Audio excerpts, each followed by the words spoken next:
Dear friends and colleagues, hello. I'm Ivan Verstyuk, and I'm happy to greet you today as I'm going to talk about the importance of societal equilibrium in Ukraine. Ukrainian society during the ongoing war that Russia launched on February 24th is looking for a new formula of equilibrium where all the public interests would be balanced for the benefit of more sustainable development path. Ukrainian society has been looking for this development path and its proper technology in order to build a more resilient economy, a more predictable politics, and better culture of living through the complicated world where technology is developing at a very high pace and innovation takes place simultaneously with all the complicated political processes. The equilibrium theory comes from the economics. The economic science has one of the major fundamental theories, which is theory of demand and supply. For those who studied economics, you might well know that demand and supply is basically a chart which tells you a story of finding an equilibrium. A point where demand and supply meet is called equilibrium. At this point of Ukrainian historical development, which was accelerated somewhat by the Russia's war, as war usually accelerates historical process, Ukrainian society needs more solidarity and it needs to learn its lessons. While Ukrainian society learned lots of lessons in politics and economic development prior to the war, some things remain unlearned. These mostly have to do with culture. We live in the digital age, and digital culture is a hard challenge for Ukrainians. This has to do with the social media and behavior in the social media, whether this is Facebook or this is Twitter or this is Instagram or any other social media system. Then things like books, museums, art galleries, those cultural institutions that have been part of the European culture for 1,000 years, they still need to be reaccepted by the Ukrainian society in a way that would make Ukrainians more intellectually open to the processes of the global culture. And that's important. And now coming back to the demand and supply theory that we borrow from the economics. In the intellectual culture, the demand and supply theory is also relevant. If there is demand for historical thinking, then the public intellectuals should provide those products which satisfy this demand. If there is demand growing in the society for explaining politics, then public intellectuals should supply political theory, but that kind of theory that would be applicable to real-time situations. And those real-time situations include election cycles, legislative work, regional development, defensive policy, social economic policies. It's not that political philosophy is something completely disconnected from the news that we read in the media.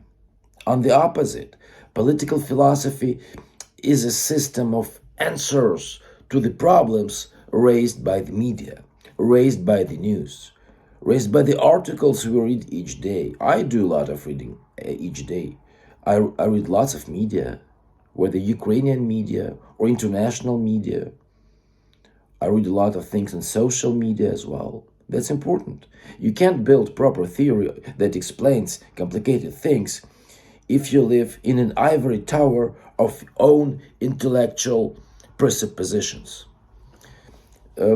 Even German philosophers of 18th and 19th centuries, who were great writers, who were great intellectuals, they did follow politics. It wasn't times where you had like dozens of newspapers that you could buy at the grocery store nearby. No, to follow politics in 18th century, you had to do some effort to figure out things, to know things, to learn things, to get the news. In that time, news would travel for 2 weeks before people get to know them. And now we know the news instantly. Take Russia's war against Ukraine. We know the news instantly as they appear. Today we learned about another development at Mariupol, southeastern Ukrainian city that is in a very hard situation, where Ukrainian fighters have to protect the city from the Russian invaders. It took several minutes for Ukrainians, for millions of Ukrainians to get to know this news. In the 18th century, it would take 2 weeks. That's the major difference. In this world where media plays an increasingly large role, it's both harder and easier to find a societal equilibrium. It's harder because the more information you have, the more options of social development you have. It's easier because with so many ways for digital communication, emails, phone calls, Zoom calls, social media with likes and shares and retweets. So with these many ways of digital communication, it's much easier for us to agree on things, to find common language, to find consensus that will help us build better Ukraine, more prosperous Ukraine, more politically stable Ukraine. So we would escape this area of uncertainty that we're living through now. It's hard to live under uncertainty. And for public intellectuals, this is an opportunity as well as a challenge.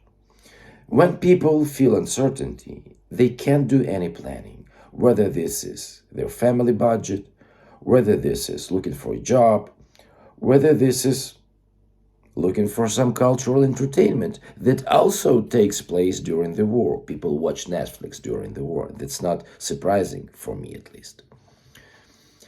So, with this uncertainty that all of us feel, public intellectuals should provide basic answers to basic questions that human conscience is producing. These basic questions include some certainly popular things like what I'm living for, what's my mission in this life, what are my goals in this life, what I want to do with my life, what's my personal ethics, and what are my personal values. And then more complicated things like where do I want to see my country in 10 years? Where do I want to see the society I live in 10 years? What I can contribute to development of my country and my society? What are my priorities in changing circumstances of the developing country which Ukraine is? Am I doing enough to help Ukraine to win the war? Am I doing enough to protect community around me, to protect my friends, my family, to protect my colleagues? That's a very important question. Ethics is not about good and evil anymore. Ethics is about putting your values to the practice.